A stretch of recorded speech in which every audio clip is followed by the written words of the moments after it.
Muy buenas tardes a todos, ¿se me escucha bien? Sí, Sí, excelente, doctor, muchísimas gracias. Vamos a dar inicio a la actividad del día de hoy, a la ponencia que usted tiene. Vamos a darles, primero que nada, a todos ustedes las muy buenas tardes. A nombre de Neurotec UCB les damos la bienvenida a este seminario en conmemoración a la Semana Mundial del Cerebro. Y pues en esta oportunidad nos encontramos muy felices ya que contamos con la participación del doctor David Gutiérrez Hernández. Él es investigador del Tecnológico Nacional de México Campus León. También es ingeniero en comunicaciones y electrónica, cuenta con una maestría en ciencias, específicamente en óptica, y una maestría en administración, así como en el doctorado de ingeniería mecánica, el doctorado en física y el doctorado en administración. Ha publicado más de 80 artículos científicos y ha asesorado una gran cantidad de tesis de ingeniería, maestrías y un par de doctorados también. Y pues sin más preámbulos y con esta presentación, pues le doy la palabra al doctor David para que pueda empezar su ponencia, que en esta opción es opción optoelectrónica e inteligencia artificial aplicada en evaluación cognitiva. Casos específicos. Muchas gracias, doctor, por su participación el día de hoy. muy bien, muchas gracias, Araceli. Más bien a ustedes agradecerles por la invitación. Entiendo que por ahí ahorita están teniendo algunas tormentas, entonces también qué bueno que se va a grabar la charla para que pues, después la puedan por ahí repasar. Muy bien, voy a compartir pantalla entonces. Ahí está. Muy bien, la charla del día de hoy la quiero dividir en tres partes. La primera es hablarles de manera general cómo es que mi línea de investigación fue inclinándose hacia estudios de actividad cerebral, cómo iniciamos, qué fue lo que tuvimos que hacer, cuál fue el primer proyecto que empezamos a desarrollar, hasta llevarlos a casos específicos en donde van a intervenir mi estudiante de maestría, Cindy Fonseca. Ella está por concluir su maestría en ciencias de la computación. Y después mi estudiante Miguel Gómez, quien está concluyendo su doctorado en ciencia y tecnología, para que den una plática pequeña en torno a casos específicos de investigación que estamos desarrollando. Muy bien, mis antecedentes ya los dijo Araceli. Soy ingeniero, tengo bueno, 3 doctorados, 2 maestrías, un postdoctorado en ciencias naturales. Y se han de preguntar, bueno, ¿por qué estudiar tanto? A final de cuentas, pues tener una licenciatura, una maestría, un doctorado es más que suficiente. Sí, sí lo es. Sin embargo, el desarrollo de mi investigación me ha llevado a buscar pues otros conocimientos que puedan empatar con lo que estamos desarrollando en el laboratorio y pues sentirnos un poco más fortalecidos en cuanto a la información que estamos teniendo, ¿no? Tengo ya casi 28 años de experiencia docente, algunos premios nacionales, también estatales y algunas patentes por ahí ya publicadas. El tema para el día de hoy se titula Optoelectrónica e Inteligencia Artificial aplicada en evaluación cognitiva y casos específicos. ¿Cuál es la agenda? Pues vamos a hablar de algunos antecedentes, algunos fundamentos, los prototipos que desarrollamos primero, algunas pruebas en caso de diabetes, los resultados de esas pruebas, otras propuestas que tenemos con un instrumento que por aquí desarrollamos, una prueba en Alzheimer a grandes rasgos, después prueba de atención, prueba de estimulación pupilar con luz LED. Estos son el TEC Nacional de México, el Instituto Politécnico Nacional, CONACYT, son algunas de las entidades que me han apoyado a lo largo de mi carrera para desarrollar investigación. Muy bien, empezamos entonces con antecedentes. Eh,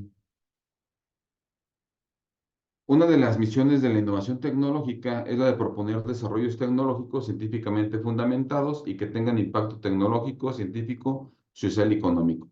Mi parte de la charla la voy a llevar un poco más en la manera general para que aquellos que tengan la intención de iniciar un proyecto o no sepan cómo, puedan darse una idea de cómo iniciamos nosotros. En la búsqueda de soluciones a problemas de interés nacional se encontró que la diabetes se ubica dentro de las primeras causas de muerte.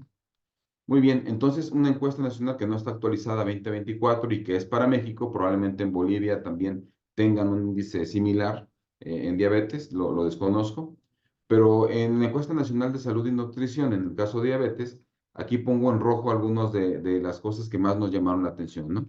Se encuentra entre las primeras causas de muerte en México. 6.4 millones de personas refirieron haber sido diagnosticadas con diabetes. La cifra de diagnóstico previo aumenta después de los 50 años. Los estados con prevalencias más altas son Distrito Federal, Nuevo León, Veracruz, Tamaulipas, Durango y San Luis Potosí. Representa un gasto de 3.430 millones de dólares al año en su atención y complicaciones. Y el incremento en actividad física, dieta adecuada y reducción de peso disminuyen el riesgo de desarrollar diabetes entre 34 y 43%, efecto que puede durar de 10 a 20 años después de concluida la intervención. Aquí entonces ya tenemos un tema de interés, ya sabemos que hay un tema en México que se llama diabetes, que causa la muerte a muchas personas, y ahí entonces empezamos a agarrar nosotros una idea de cómo tratar de aportar de manera científica o desarrollando investigación, pues para poder eliminar la diabetes o monitorearla o algo que podamos nosotros apoyar, ¿no? Fundamentos. La diabetes es una afección crónica que se desencadena cuando el organismo pierde su capacidad de producir suficiente insulina o de utilizar con eficacia. La insulina es una hormona que se fabrica en el páncreas y que permite que la glucosa de los alimentos pase a las células del organismo, donde se convierte en energía para que funcionen los músculos y los tejidos. Como resultado, una persona con diabetes no absorbe la glucosa adecuadamente, de modo que ésta queda circulando en la sangre y dañando los tejidos con el paso del tiempo. Este deterioro causa complicaciones para la salud potencialmente letales y hay tres tipos principales de diabetes. La diabetes tipo 1, la 2, que es el tipo más común, y la diabetes mellitus gestacional. Muy bien, después de tener fundamentos, entonces nos seguimos nosotros metiendo y investigando más. Que cuando ustedes inician un proyecto, hay que meterse a leer muchísimo, muchísimo, muchísimo. Y más si están hablando ustedes de un grupo que estudia el cerebro, pues probablemente ustedes sean ingenieros, sean psicólogos, sean algunas otras ramas y quieren desarrollar un tema ligado a actividad cerebral o comportamiento del cerebro, y eso los va a llevar a investigar bastante, ¿no? Que es más o menos lo que quiero mostrarles aquí y cómo hemos avanzado y concluido. Entonces, las personas con diabetes pueden desarrollar trastornos nerviosos en cualquier momento, pero el riesgo aumenta con la edad y con una diabetes más prolongada. Las tasas más altas de neuropatía se encuentran en personas que tienen diabetes por lo menos durante 25 años. Y por último, las neuropatías diabéticas también parecen ser más comunes en personas que tienen problemas en controlar la glucosa en la sangre, también llamada azúcar en la sangre, así como en aquellas personas con niveles elevados de grasa corporal y presión arterial y en aquellas que tienen sobrepeso. Muy bien, pero ¿qué tipo de neuropatías diabéticas hay? Bueno, la neuropatía periférica es el tipo más común de neuropatía diabética. Causa dolor o pérdida de sensación en los dedos del pie, en los pies, las piernas, las manos y los brazos. Es decir, todas las extremidades se ven afectadas. Las extremidades de una persona se ven afectadas cuando ya tienen diabetes. Muy bien, entonces aquí vamos con que existe la neuropatía periférica. Para empezar, por la neuropatía se ve muy evidente, ¿no? Cuando se tiene diabetes. ¿Qué otra neuropatía? La neuropatía autónoma causa cambios en funciones digestivas, intestinales y vesicales, en la respuesta sexual y en la transpiración. También puede afectar los nervios asociados con el corazón y aquellos que controlan la presión arterial, así como los nervios en los pulmones y los ojos. Lo pongo en rojo porque esto nos va a servir más adelante. La neuropatía autónoma también puede causar hipoglucemia sintomática, un trastorno en el cual las personas ya no son capaces de percibir las señales de advertencia cuando hay niveles bajos de glucosa en la sangre. También está la neuropatía proximal, que causa dolor en los muslos, caderas o nalgas y produce debilidad en las piernas. Y por último, la neuropatía focal ocasiona el debilitamiento repentino de un nervio o un grupo de nervios, causando debilidad muscular o dolor. Cualquier nervio en el cuerpo puede verse afectado. Estas son las neuropatías, entonces, diabéticas que presenta un paciente. A final de cuentas, se concentran en dolor y debilidad muscular. Es decir, pues no es una vida de calidad para un paciente que vive con diabetes. De aquí se genera un interés de desarrollo entonces para poder generar un proyecto. Y dice, la neuropatía autónoma puede afectar las pupilas de los ojos, haciéndolas menos sensibles a los cambios de luz. ¿Por qué me centro yo en los ojos? Precisamente empecé platicándoles todo lo que estudié y a final de cuentas nos vamos a que tengo por ahí una maestría en óptica y mi doctorado y mi postdoctorado se han enfocado un poco más hacia la óptica. Entonces, hablar de ojos es hablar de óptica también. Es algo que en lo que me siento más confiado para poder desarrollar investigación. Por lo tanto, parto de ahí. vamos a ver cómo se afectan los ojos cuando una persona tiene diabetes y cómo podemos trabajar un proyecto de investigación referente a ese tema, ¿no? Como resultado, una persona podría tener dificultad para ver con claridad cuando se enciende una luz en una habitación oscura o podría tener dificultad para conducir por las noches. ¿Cuál es el objetivo entonces de la investigación y el desarrollo tecnológico? Diseñar y construir un instrumento tecnológico que permita medir la afectación de la neuropatía diabética autónoma sobre la visión de un paciente diabético y la relación que ésta tiene con niveles de glucosa en la sangre. Entonces aquí ya nosotros tenemos un interés de desarrollo, que es precisamente ver cómo se afecta la vista o los ojos, cuando se tiene diabetes. Y también tenemos ya un objetivo, que es diseñar y construir un instrumento. Aquí nosotros nos vamos ya de lleno al uso de una tecnología que no existe, a tratar de diseñar alguna tecnología nueva que pueda cumplir con un objetivo que nosotros mismos propusimos y que es también para apoyar a todos aquellos pacientes que tienen o que viven con diabetes. Entonces, el reto es grande, crear un instrumento desde cero es un reto grande, pero pues ¿cómo empezar? ¿Cómo empezar a desarrollar un instrumento? Bueno, primero se tiene que generar pues un prototipo, ¿no? Y para generar un prototipo tenemos que entender muy bien lo que queremos medir para poder diseñar un instrumento que nos permita medir eso.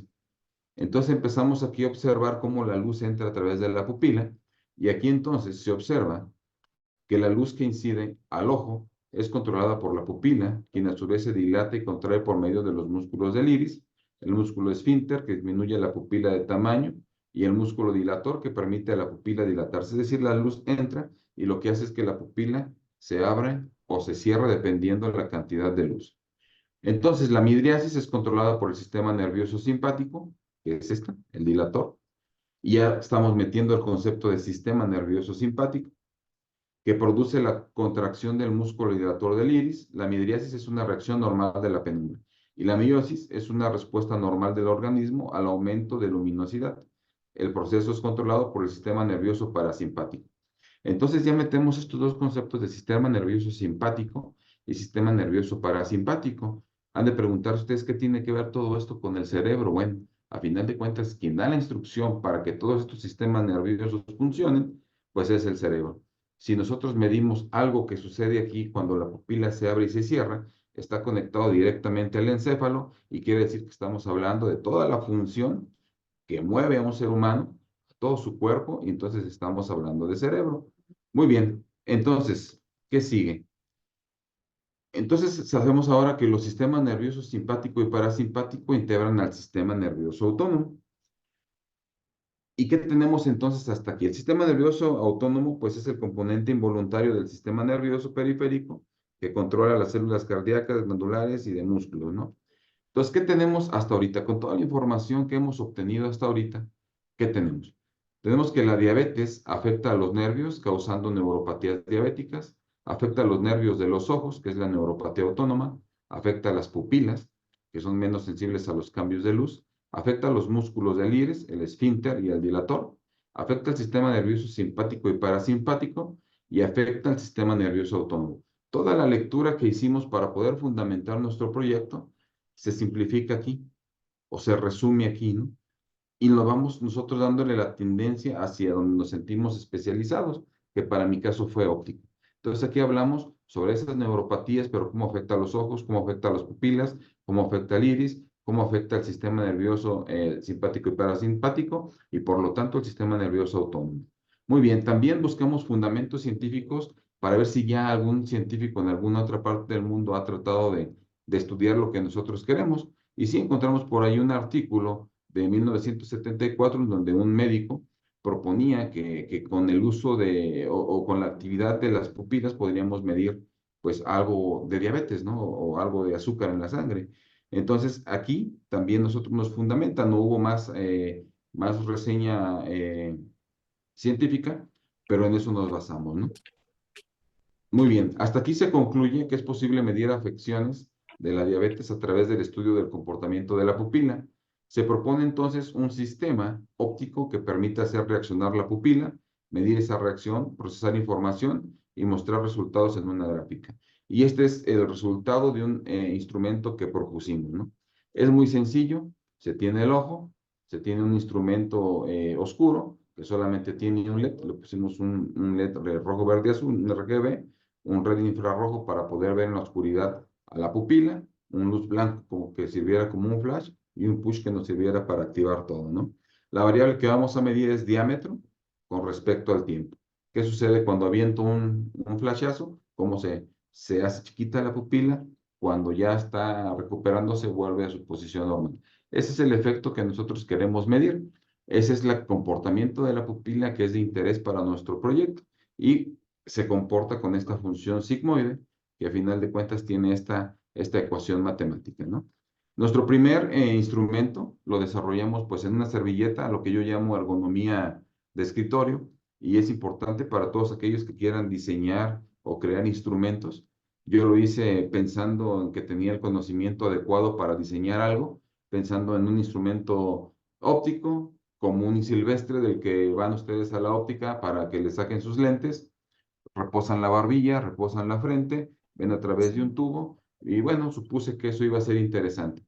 Lo fabricamos de metal, aquí está para reposar la barbilla, aquí está para reposar la frente, y este es el instrumento con el que íbamos a evaluar 150 pacientes que viven con diabetes. Mi primer paciente era una persona de la tercera edad, de edad avanzada, chaparrito, encorvadito, que jamás pudo reposar su barbilla aquí y su frente aquí. Entonces, la ergonomía de escritorio, basada en todo el conocimiento que tengo, no sirvió de nada. Nunca hice un estudio en campo para ver la necesidad y las características de los pacientes que yo iba a evaluar para poder diseñar el instrumento adecuadamente para que sirviera en la medición que iba a hacer. A final de cuentas, quitamos estos postes, recorrimos los postes de atrás hacia adelante y quedó este dispositivo muchísimo más simple y pudimos ahí hacer las mediciones. ¿Qué hicimos? Medimos la reacción de la pupila en 150 pacientes y en 22 pacientes clínicamente saludables, 150 pacientes con diabetes y 22 pacientes clínicamente saludables. ¿Qué tipo de curva obtuvimos? Obtuvimos este tipo de curva donde la pupila se oscurece, crece, estimulamos con una luz, baja, vuelve a recuperarse, estimulamos con otra longitud de onda, baja, se recupera y así, ¿no?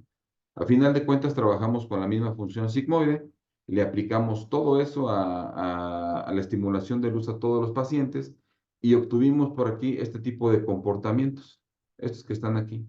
Comportamiento donde el diámetro inicial, el oscurecido, cambia muy poco con respecto al diámetro final cuando ya se activó la luz.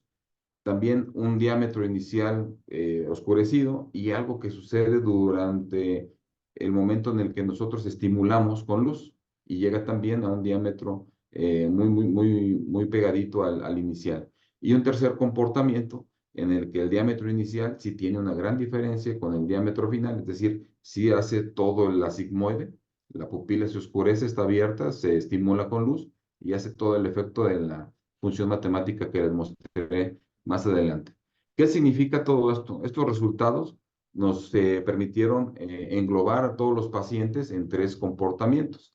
En un comportamiento hubo 34 pacientes, en el otro 92 y en el último comportamiento 7 pacientes. ¿Qué significa todo esto? Bueno, significa que los pacientes del comportamiento 1 se distinguen por llevar una dieta adecuada, algunos de ellos dependen de insulina y en general llevan cuidado sobre su enfermedad, tienen monitoreo constante de su nivel de glucosa y han aprendido a vivir con la enfermedad. Sin embargo, algunos de ellos tienen niveles altos de glucosa, de acuerdo a su análisis de glucosa capilar, porque también sacamos sangre del dedo para poder nosotros corroborar nuestros resultados. Y ellos toman su medicamento sin falta. Fíjense nada más, este pequeño grupo, que en realidad era de muy poquitos, toman sus medicamentos de manera regular. Los de este comportamiento, el comportamiento 2, manifiestan un descontrol de su enfermedad, no se cuidan, rara vez intentan llevar una dieta adecuada, no son insulinodependientes y generalmente rompen su disciplina a los 2 o 3 meses de haberla empezado. No son constantes en el tema de sus medicamentos y el tiempo con la enfermedad es mayor a los 2 años desde su detección. Es decir, son pacientes nuevos, literalmente nuevos, que les detectan glucosa o diabetes, se espantan, empiezan a cuidarse durante 2 o 3 meses, se sienten bien y vuelven a caer, a perder su dieta y a hacer todo lo que hacían antes, ¿no? Entonces, otra vez vuelven a descompensarse. Y el último comportamiento son aquellos que se les detectó la enfermedad en no más de un año y medio a la fecha del estudio y ellos han intentado llevar dietas adecuadas y toman sus medicamentos constantes. Entonces, aquí están los comportamientos que obtuvimos a partir de la estimulación de la pupila y eso nos sirvió para poder caracterizar un grupo de pacientes. A final de cuentas, estas curvas sí provienen del cambio del diámetro de la pupila con respecto al tiempo, pero también son una señal biológica muy similar a la que podría suceder en el encéfalo. Con esto, nosotros podemos concluir que es posible conocer el estado de un paciente diabético con respecto a su enfermedad y determinar si está controlado o no. Con este instrumento es posible monitorear pacientes diabéticos, analizar la lectura y apoyar en la toma de decisiones para la mejor calidad de vida del paciente y que la reacción pupilar sí se ve afectada por la diabetes. Estas son algunas de las evoluciones del instrumento. A final de cuentas, este fue el segundo que tuvimos y este nos funcionó muy bien. Llegamos nosotros con este proyecto de diabetes incluso a medir glucosa sin sacar sangre con una precisión o un error de 1%. Tratamos por ahí de comercializarlo. Aquí en México se nos complicó mucho por un monopolio farmacéutico que hay. Entonces ha sido complicado poder meter nuestra tecnología al mercado. Tenemos que buscar otras estrategias, quizás probar en algún otro país, para llevarnos el instrumento, ¿no? Y a final de cuentas el procedimiento es, se tapan un ojito, abren los dos, se tapan uno, aplican y les dice cuánto tienen de glucosa y funciona muy bien. Sin embargo, pues al no poderlo nosotros pues vender o transferir de manera tecnológica, pues seguimos investigando con otras propuestas utilizando el mismo instrumento.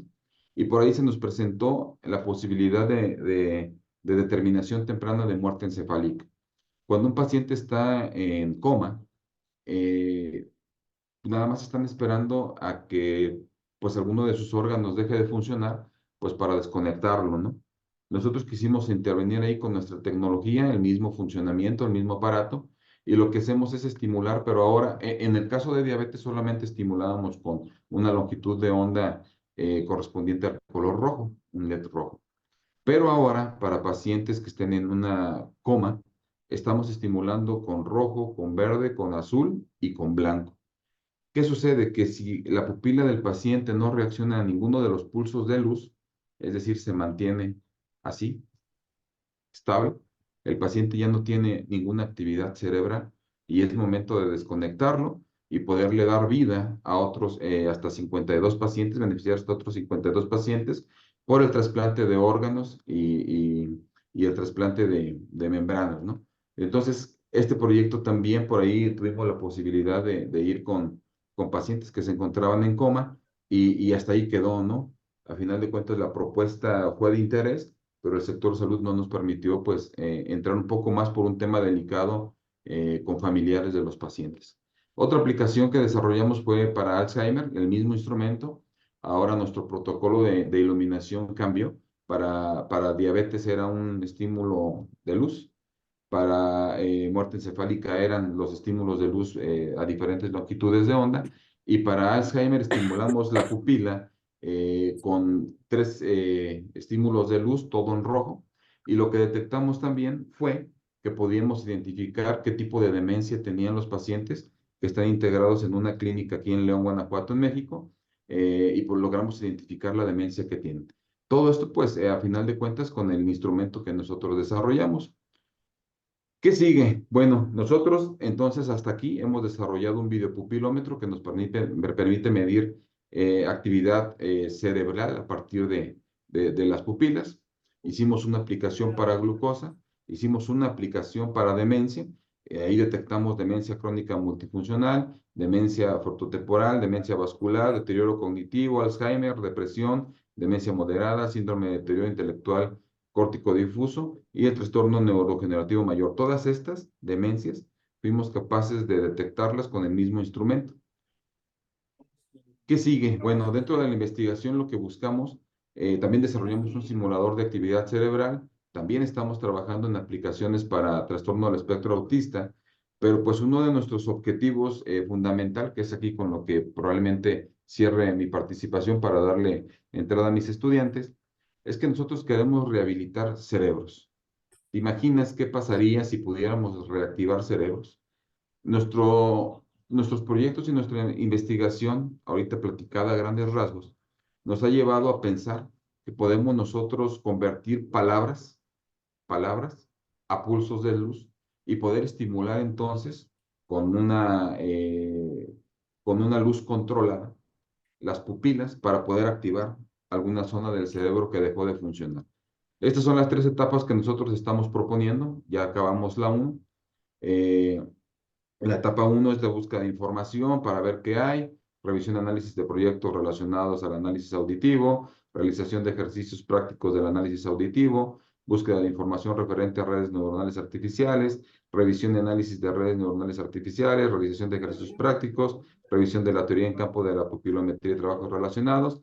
La etapa 2 era definir en qué lenguaje íbamos a trabajar, definir las características de audio con las que se trabajarán, definir las arquitecturas de la red neuronal que se utilizará, recolección de datos, diseñar y programar y simular la red neuronal artificial. Aquí estamos metiendo entonces un análisis y un procesamiento de datos, de señales biológicas, porque son totalmente biológicas, y una de las características de la señal biológica es que no se comportan igual, ninguna son iguales.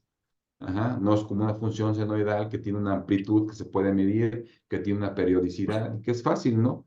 No, las señales biológicas tienen sus detalles y hay que caracterizarlas muy bien. Para pasar entonces a la etapa 3, que es evaluar el desempeño de parametrización de las redes neuronales, probar la respuesta cerebral a partir de los resultados de la red neuronal y el uso de pupilómetros y análisis de resultados obtenidos. Nosotros, con un estudiante de maestría, lo más que hemos logrado aquí ya es identificar géneros musicales en 5 o 10 segundos de un género, ya logramos identificar qué género es. Esa es parte de las primeras etapas, 1 y 2, y más adelante por lo que pretendemos es poder entonces convertir palabras a pulsos de luz, Tratamiento estimular las de pupilas con esos rehabilitación pulsos de luz y neurocognitiva. poder entonces activar por ahí el cerebro.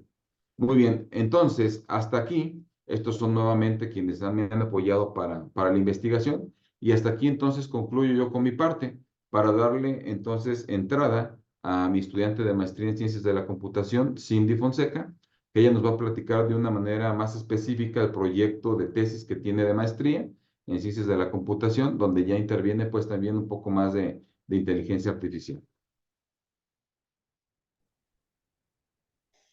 Hola, buenas tardes. Hola, ¿Sí me escuchan? Cindy. Sí, Cindy. Ok, voy a presentar.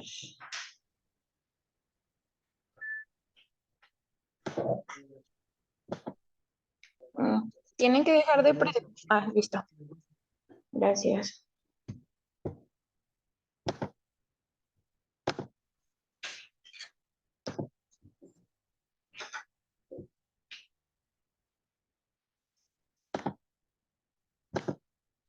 Ok, bueno, mi nombre es Cindia Patricia Fonseca Rangel. Estoy actualmente en el cuarto semestre de la maestría de Ciencias de la Computación aquí en el Tecnológico de León. Les voy a presentar pues mi tema de tesis, el cual lleva de nombre Evaluación Cognitiva mediante algoritmos de reconocimiento de patrones. Aquí les muestro un poquito de los resultados que obtuve a lo largo de esta pues tiempo que llevo en la maestría aquí en el tecnológico. Como primera, como primera instancia mostraré una breve introducción de lo que es mi proyecto y cómo se realizó la experimentación para llegar a obtener una base de datos de las cuales se procesó y se obtienen ciertas características, en específico la atención del individuo al realizar un experimento. Bueno, como les mencioné, el nombre de tesis lleva el nombre de evaluación cognitiva mediante de algoritmos de reconocimiento de patrones, el cual como objetivo tiene clasificar actividad cognitiva a través de señales cerebrales mediante técnicas de extracción de características y algoritmos de clasificación que mejor se adapten. Como importancia o impacto de este proyecto es obtener los niveles de atención, concentración, relajación, etcétera, en específicamente niveles de atención. Bueno, este proyecto se lleva a cabo con 32 estudiantes de aquí del Instituto Tecnológico de León, entre la edad de 18 a 29 años. La obtención de dicha actividad cerebral se obtiene gracias a esta bandita comercial llamada Muse. Esta bandita comercial tiene 4 sensores, los cuales nos permite observar las 5 ondas cerebrales. Aquí les muestro cómo se realizó la experimentación. Estuvieron los participantes en un lugar controlado en el cual se les proyectó una imagen de un rompecabezas, como se puede mostrar aquí, de 9 piezas. La imagen se les proyectó únicamente durante 5 segundos y tenían 1 minuto para completar el rompecabezas. Ahora sí les voy a mostrar un poquito de los resultados del experimento. Estos se procesan, bueno, los procesé utilizando Python. Aquí básicamente solo son resultados de la experimentación. Aquí les muestro la distribución de carreras. Participaron, como les comenté, 32 estudiantes de diversas carreras, así como del área de maestría. Aquí el mayor índice de participantes de la carrera de electromecánica. También de los 32 participantes, 25 fueron hombres y 7 personas fueron mujeres. Aquí les muestro la distribución de edad. Como les mencioné, bueno, la edad de los participantes fueron de 18 a 29 años. Y aquí muestro los resultados acerca del completado del rompecabezas. Cabe mencionar que de los 32 participantes, solamente 2 personas completaron el rompecabezas en el tiempo que les comenté, en 1 minuto. Por lo tanto, aquí muestro el promedio de piezas acertadas y lo divido pues, en grupo de edades. En este primero es de 18 a 21 años y solamente hay un promedio de piezas acertadas de 3 a 4 piezas. Y en la edad del grupo de 22 a 25 años es el grupo donde más piezas completaron, es decir, entre 4 y 5 piezas. Y del grupo de 26 a 29 años es el grupo que menos completaron en un promedio de 2 a 3 piezas. Aquí muestro la probabilidad de que alguien complete todas las piezas, que es del 6.25%. Como les comento, estos datos se obtienen únicamente de la experimentación que yo realicé de mis 32 participantes. Aquí estoy mostrando la probabilidad, lo cual, pues las únicas 2 personas que completaron el rompecabezas fue de la edad de 22 y 23 años, por lo tanto, pues utilizando esa base de datos que yo adquirí con mis 32 participantes, pues la edad de 22 y 23 años solo tienen una probabilidad del 14 y del 16%. Ahora sí les voy a mostrar los resultados que se obtuvieron a través del procesamiento de las ondas cerebrales. De igual manera, estas se realizan en Python. Aquí les empiezo a mostrar solamente a manera de ejemplo, les voy a mostrar 3 participantes, de los cuales pues es el primer participante. Bueno, cabe mencionar aquí que únicamente estoy considerando la onda alfa de la banda. Obtuve la onda alfa. ¿Por qué obtuve la onda alfa? Pues la onda alfa es una onda que nos permite integrar o medir pues, la integración del cuerpo, mente y el aprendizaje.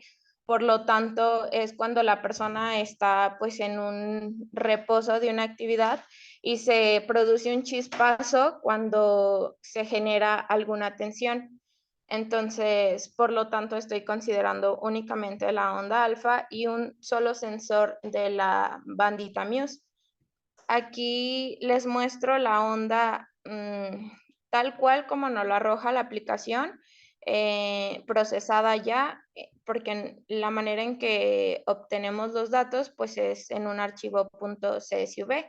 Entonces aquí les muestro la del primer participante, la del segundo participante, podemos ver su diferencia en cuestión de la onda y del tercer participante. Aquí, como les menciono, solamente estoy graficando la onda cerebral. Aquí ya estoy obteniendo la atención de los mismos 3 participantes. El último participante es el que completa todas las piezas del rompecabezas. Bueno, ¿cómo obtengo la atención o clasifico pérdida de atención en este procedimiento? Lo obtengo a través de un procedimiento de ventanas. Este procedimiento se obtiene un techo y un suelo, lo cual el techo y el suelo se calculan a través de una desviación estándar y 2 veces sigma. Por lo tanto, los datos que yo obtuve en mi CSV pues serán 60 datos, ya que se está midiendo cada segundo. Entonces yo divido en 10 ventanas y cada ventana va haciendo su techo y su suelo, como se los mencioné. Aquí se puede observar, bueno, no sé si puedan observarlo claramente, pero hay tachitas de color amarillo, que es cuando justamente el individuo pierde la atención. Esto quiere decir que pues hay una anomalía y por lo tanto en esa señal de solo 60 segundos, el individuo perdió la atención en 3 ocasiones. Ese solamente es para el participante número 1. Para el participante número 2, de igual manera, es el mismo procedimiento, solamente él tiene 2 anomalías.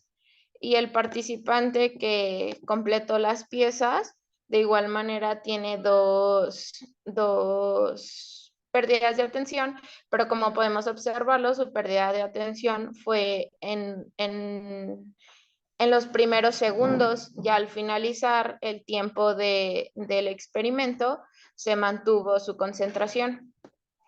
Bueno, también a manera de clasificación, obtengo otro tipo de anomalía gracias a la clasificación de Isolation Forest. Esta clasificación es un método no supervisado. Este nos permite detectar anomalías. Y esto es gracias a que los datos no están etiquetados, es decir, que no se conoce la clasificación real entre anomalía o no anomalía respecto a las observaciones.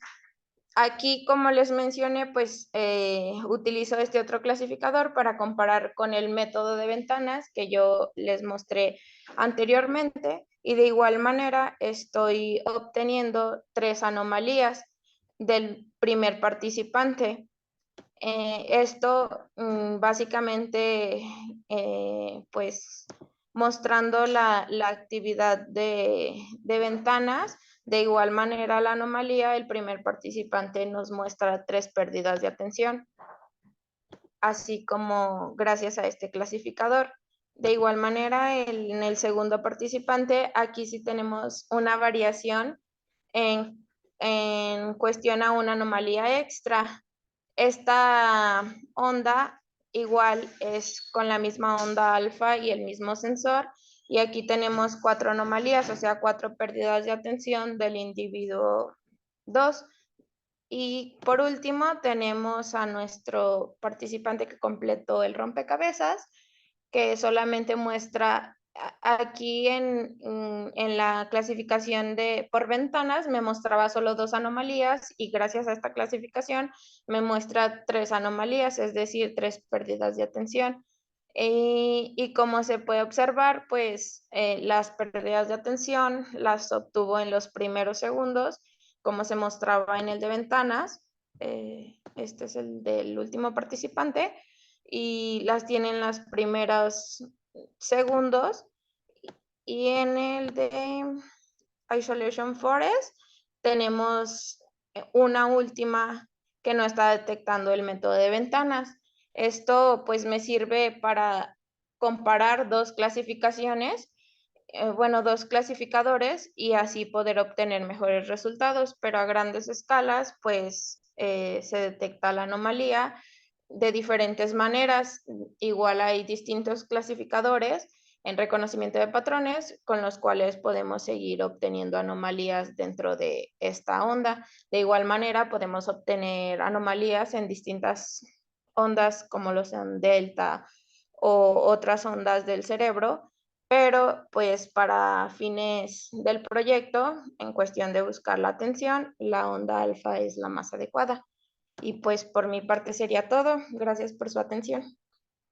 Sí, muy bien. Muchísimas gracias, Cindy. ¿Qué queremos nosotros continuar con este proyecto? Muy bien, por ahí mencionaba que no es de nuestro interés trabajar con pacientes con trastorno del espectro autista. ¿Qué es lo que pretendemos? Bueno, sabemos de antemano que un paciente, un pequeñito con TEA, recibe terapia, 5 o 6 terapias distintas. Lo que nosotros queremos medir es precisamente la atención o las pérdidas de atención que tiene con cada terapia, para que nosotros podamos entonces definir cuál terapia de esas 5 o 7 terapias es la que realmente le está sirviendo al niño y descartar las que nada más están haciendo perder el tiempo, ¿no? Ese es uno de los objetivos y de los proyectos que podemos continuar con el material de Cindy. Y muy bien, ya para terminar la charla le vamos a dar entrada al maestro en ciencias Miguel Gómez. Él es estudiante de doctorado, es mi estudiante de doctorado, y ya está por obtener también el grado. Y bueno, Miguel, adelante.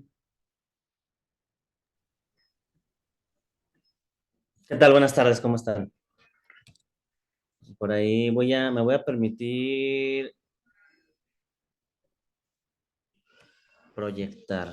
Nada más que. Listo. Me dicen si se ve, por favor. Sí. Bueno, muy bien. Bueno, pues primero que nada, doctor Foro, agradezco la invitación, el tiempo para compartir.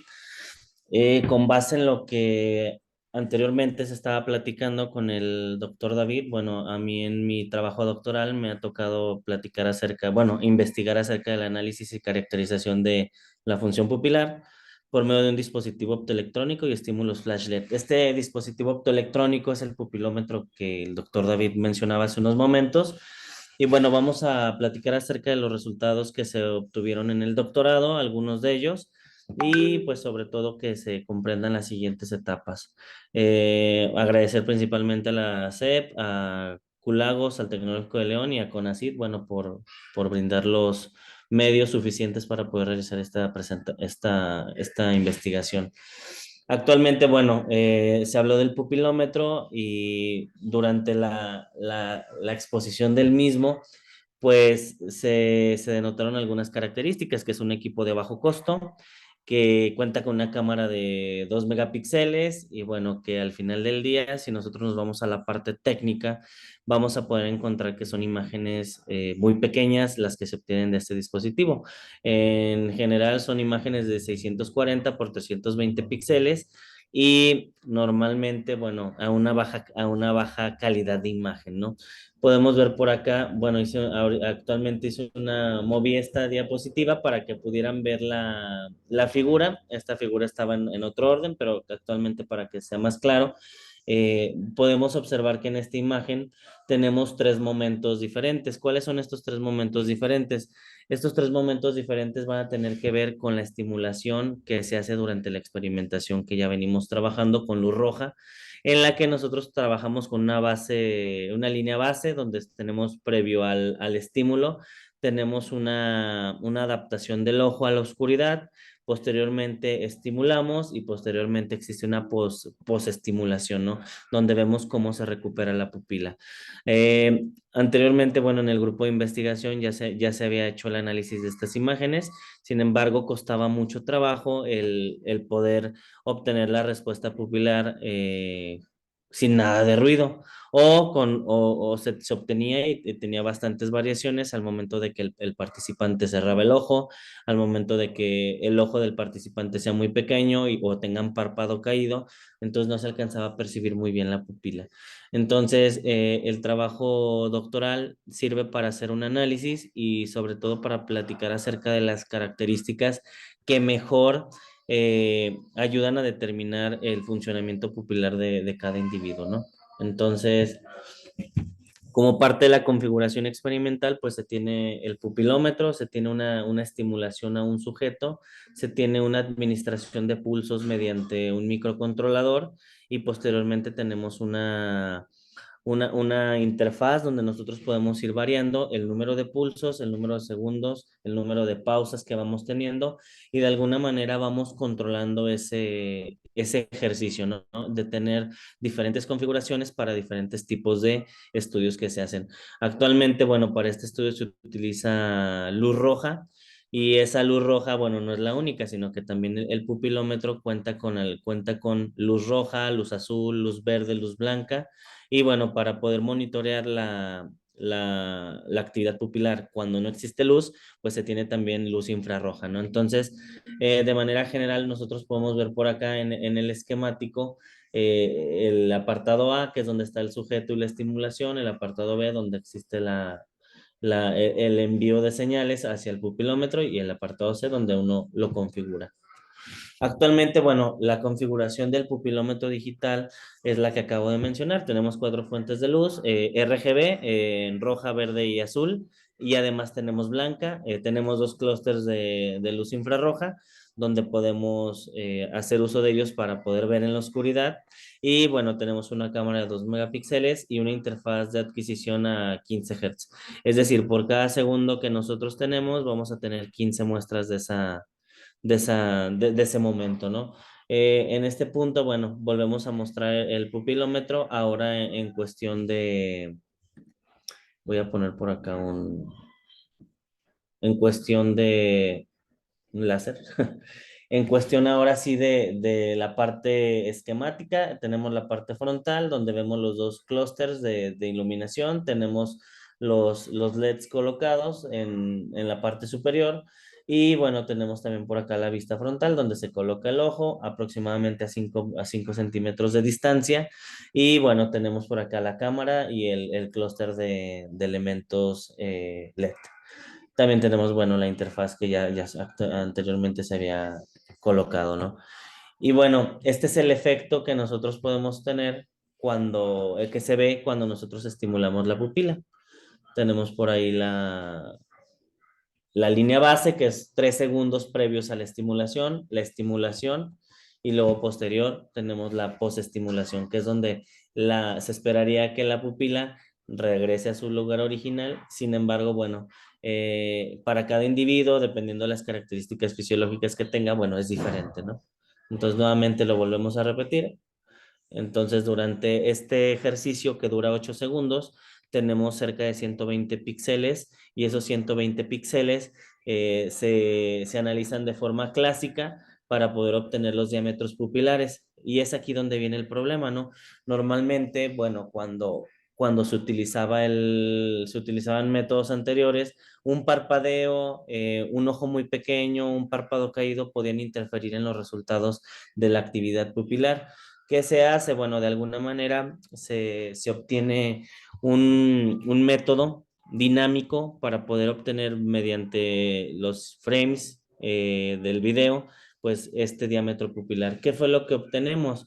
Al final del día, bueno, obtenemos una respuesta pupilar como la siguiente, donde esta se parece bastante a la respuesta teórica esperada y en algún momento podemos ver que nosotros tenemos por acá el inicio de un estímulo a los 3 segundos, podemos ver cómo se desencadena el decrecimiento de la pupila y cómo llegamos a un punto mínimo y posteriormente a eso vamos recuperando el diámetro inicial.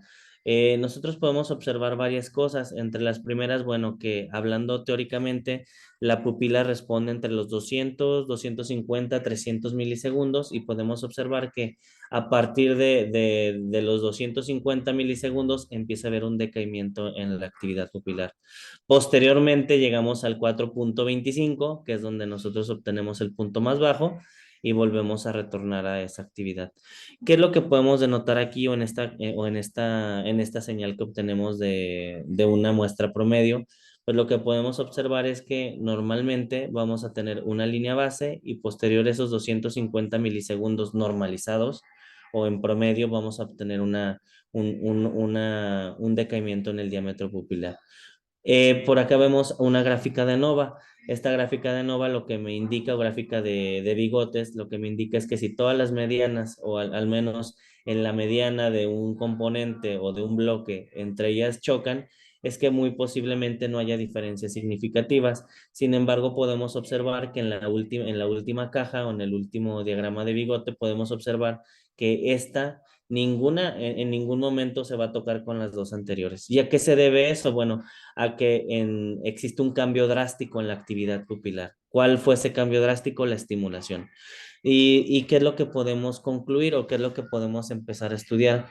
Durante el trabajo de tesis, lo que empezamos a estudiar fueron diferencias significativas entre algunas variables categóricas. Vamos a comentar actualmente la variable categórica del género, y es que podemos ver que, bueno, además de tener el tamaño en cuestión de la población, que los hombres y las mujeres tienen diferentes medias en cuestión de la talla, y eso también se refiere en grandes cambios significativos en el tamaño de los ojos. Podemos ver que ya tenemos por acá algunas diferencias, ¿no? Podríamos ver a lo mejor que el punto final o el punto menor final de la respuesta pupilar de las mujeres sucede después que el de los hombres, y que también podremos observar que en promedio, bueno, casi las dos actividades, tanto para hombres y para mujeres, ocurren a los 250 milisegundos. Entonces dijimos, bueno, vamos a estudiar, vamos a ver qué sucede, vamos a ver si en algún punto, con estos pocos datos que tenemos, que son 120 datos en estos 8 segundos, podemos encontrar alguna característica que nos ayude a determinar un estado o realmente alguna situación que tenga que ver con salud. Entonces, bueno, en el caso del género podemos observar estas diferencias. Asimismo, pues colocamos por ahí vieron un título que es el de la pendiente, y podemos empezar a trabajar sobre la caracterización de esta actividad o sobre esta característica, ¿no? ¿Qué es la pendiente? Bueno, la pendiente nos va a decir, con base en dos puntos de referencia, cuál es la inclinación que se tiene en una línea recta, ¿no? Entonces, lo que podemos ver acá es que al momento en que nosotros tenemos la estimulación a los 3 segundos y comparado contra el punto mínimo de la respuesta pupilar, tenemos una inclinación, pero posteriormente a cuando pasan 200 milisegundos, esa inclinación cambia, ¿no? ¿Por qué cambia? Bueno, pues porque en ese momento hay decrecimiento de la pupila. ¿Hacia dónde estamos mirando? Actualmente estamos mirando hacia que si esta característica es fuerte y nos permite trabajar con ella, bueno, podríamos estar estableciendo que estaríamos trabajando con diferentes tipos de enfermedades, entre una de ellas la diabetes, esclerosis múltiple o alguna de ellas como el Alzheimer, y podremos identificar en algún punto cuál es el avance que se tiene con respecto a cada una de estas patologías. Cuando hablamos de la actividad pupilar, bueno, podremos ver que para algunos participantes sanos en específico tendrán condiciones muy similares entre ellas. Entonces, también se habla de que en algunos otros estudios el tomar sustancias hace que la actividad pupilar sea más lenta, ¿no? Entonces, se podría también platicar que en algún punto, si alguna persona está bajo medicamentos, pues se pueda revisar mediante la pupila. También acerca de conductores, acerca de algunos otros estimulantes o sustancias que se puedan llegar a tomar. Bueno, la actividad pupilar normalmente se va a ver afectada. ¿Y cómo lo podemos saber? Pues mediante la pendiente, ¿no? Mediante ese grado de inclinación que nosotros estamos observando posterior al estímulo y posterior a los 250 milisegundos en los cuales reacciona la pupila. Bien, ¿esto a qué nos lleva? Nos lleva también a algunas hipótesis, que ya también tenemos algunos estudios validados, y es qué sucede con la actividad cerebral, o sea, qué sucede a nivel cerebral cuando tú estimulas la pupila. Posteriormente nos hemos a lo mejor visto inmersos en alguna fiesta donde vemos luces estroboscópicas y que en el momento, bueno, de diversión uno no piensa o no se condiciona al saber qué está sucediendo dentro de nuestro sistema nervioso central. Y bueno, es por eso que así como tenemos las características, pues tratamos en algún punto de saber cuáles son esas características que me van a ayudar a separar o a clasificar algún estado cognitivo, ¿no? Ejemplo, acá tenemos algunas gráficas donde se puede observar la movilidad, que es la movilidad de Hjort en cuestión de la característica usada y la varianza, y podemos observar que nuestras clases se separan. En algún punto hay un traslape entre las dos clases que tenemos aquí, que es algún sujeto con alguna enfermedad visual y algún sujeto sano. Entonces podemos observar que existe una separación cuando utilizamos estas dos características. Asimismo, cuando se utilizan la media y la movilidad, podemos ver que sí se encuentran separadas, pero la dispersión de ellas, o incluso hablando de varianza y hablando de una simetría, podemos ver que estas se encuentran más dispersas, ¿no? Entonces, el utilizar la característica correctamente nos permitirá clasificar una patología o clasificar un estado funcional cognitivo con base en cada uno de los experimentos que hagamos y cómo se estén orientando. Y ahora sí, vamos a hablar de un montaje que hemos probado anteriormente en la Escuela Colombiana de Ingeniería Julio Garavito, donde nosotros estábamos interesados en ver qué era lo que sucedía a nivel de electroencefalografía. Si podemos observar, se parece bastante el diagrama. Lo único que incluimos en esta ocasión acá es un sistema de adquisición de electroencefalografía que se llama G-Nautilus. G-Lady Bird, que este es un sensor de 32 electroencefalogramas, el cual está conectado a un componente de radiofrecuencia, y este componente de radiofrecuencia se emite toda su adquisición hacia la computadora. ¿Qué es lo que nos interesa saber? Nos interesa saber si existe una sincronía entre la actividad de pupilometría, o en este caso la actividad pupilar, y la actividad cerebral. Cuando nosotros hablamos de esto, bueno, ¿de qué nos podemos dar cuenta? Realmente nos podemos dar cuenta que esos 250 milisegundos que se tarda en reaccionar la pupila, pues vienen de algún lugar. ¿De cuál? Pues del encéfalo, ¿no? Y podemos saber que en algún punto quien no responde a un patrón significativo o en el rango similar a esos 250, 200, 300 milisegundos, es porque algo raro está pasando dentro de él. Incluso, bueno, cuando se tienen accidentes cráneoencefálicos, ¿qué es lo que sucede? Normalmente se ve con una lamparita la reactividad de las pupilas, y un doctor en el momento determina si existe un daño cerebral previo a una previo a una tomografía, previo a una resonancia magnética, o previo a un análisis de electroencefalografía. Entonces, bueno, lo que queremos validar nosotros es que por medio de este dispositivo se puede hacer la evaluación sin tener que llegar a utilizar un estudio de alto costo como un electroencefalograma, una tomografía o una resonancia magnética. ¿Qué fue lo que encontramos? Bueno, pues prácticamente previo a lo que encontramos, este es el montaje. El doctor David por ahí ya había compartido algunas de estas imágenes, y en la Escuela Colombiana de Ingeniería nos permitieron utilizar el dispositivo y poder realizar todo el estudio. ¿Qué fue lo que hicimos? Bueno, realizamos el estudio con más de 20 participantes. Descartamos algunos por el tema de que algunos de ellos padecían algunas enfermedades y tenían medicamento controlado, y de alguna forma todos aquellos participantes que tuvieran de alguna forma algún antecedente neurológico eran descartados, ¿no? Entonces, en algún punto nos quedamos con 17 participantes, hicimos diferentes pruebas con diferentes protocolos de luz, y bueno, lo que pudimos obtener es que a lo largo de los experimentos, nosotros lo que podemos ver es que la potencia relativa en alfa va cambiando. Y cuando yo veo potencias relativas o actividad en alfa, regularmente veo potencias relativas en alfa cuando cierro los ojos. La actividad en alfa debería aumentar.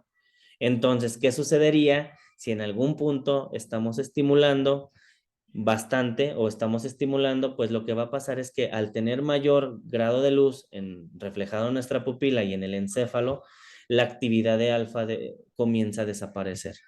Entonces, ¿dónde lo podemos ver? Pues lo podemos ver en las partes occipitales, ¿no?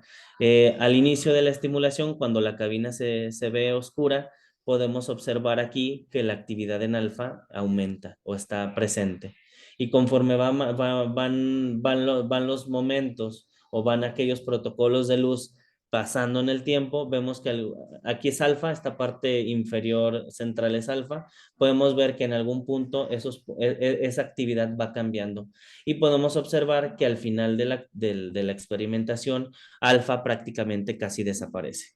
No quiere decir que no exista, no quiere decir que desapareció, pero los niveles de alfa bajaron considerablemente porque la estimulación en un punto de luz pudo haber ocasionado una saturación retinal. Entonces, ¿qué es lo que podemos concluir?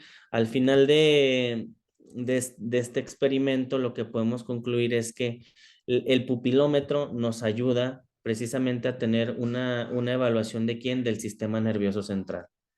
¿En qué estamos ahorita o qué estamos validando? Estamos validando, y bueno, en mi trabajo de tesis ya se ve reflejado, cómo es que las características, incluso la de la pendiente, mejoran la clasificación o mejoran la dispersión de las clases seleccionadas. El día de hoy, bueno, estamos mostrando un ejemplo de posiblemente ese género, bueno, sexo, y posteriormente estaríamos mostrando un estudio base con una prueba control de participantes sanos y posiblemente aquellos participantes que tengan glucosa alta o posteriormente aquellos participantes que se encuentren en un estado de coma. Pero ¿con base en quién? Con base en las características de la respuesta pupilar. ¿Cómo lo podemos medir? Bueno, realmente se podría medir mediante el uso de técnicas estadísticas de ANOVA, revisar realmente que estas características o que en estos momentos de la estimulación haya una diferencia significativa y en algún punto determinar mediante un preestudio, un prediagnóstico, qué es lo que sigue para ese paciente, ¿no? Antes de llegar a la utilización de estudios costosamente inalcanzables, para algunos segmentos de la población, entonces previo a eso podríamos dar un prediagnóstico.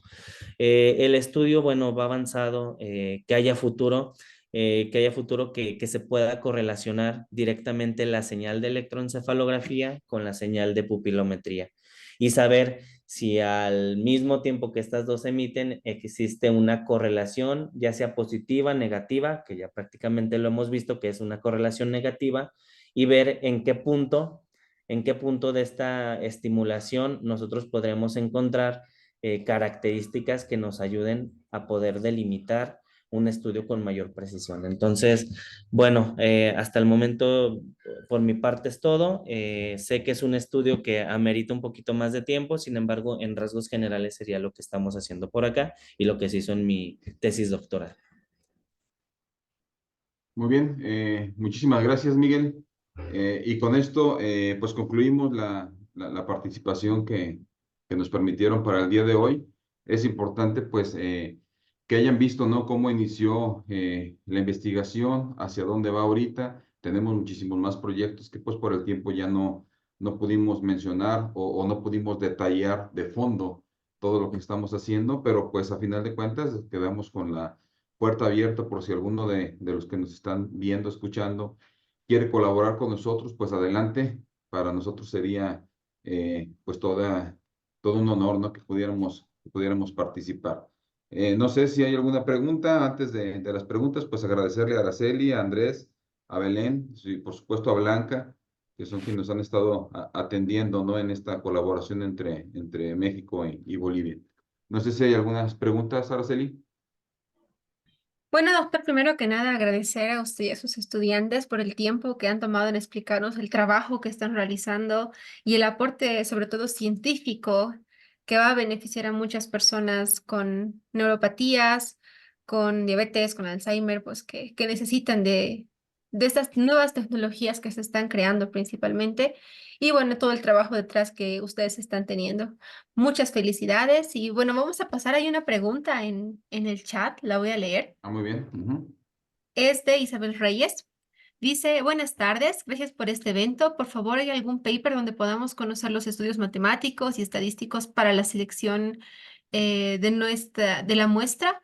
Y realizaron algún análisis de estadística inferencial previa para contrastar que los datos arrojados con los datos arrojados de la investigación. Muchas gracias. Muy bien. Miguel. Sí, sí tenemos artículos al respecto, e incluso el artículo más reciente que tenemos fue el año pasado, en agosto 2023, que fue de un servidor y el grupo de investigación con el trabajo doctoral. Y sí, se han hecho análisis estadísticos en el aspecto de que para comprobar también que las muestras no son normales, dado que es un fenómeno no lineal. Entonces, por ahí tenemos el estudio que se realizó. Por mencionar algunos, se utilizaron pruebas no paramétricas, en el caso para determinar si existían diferencias significativas entre los momentos, y en algún punto todos estos métodos han sido desarrollados por nosotros. No utilizamos en algún punto SPSS o algún otro software, sino que son algoritmos que nosotros hemos validado.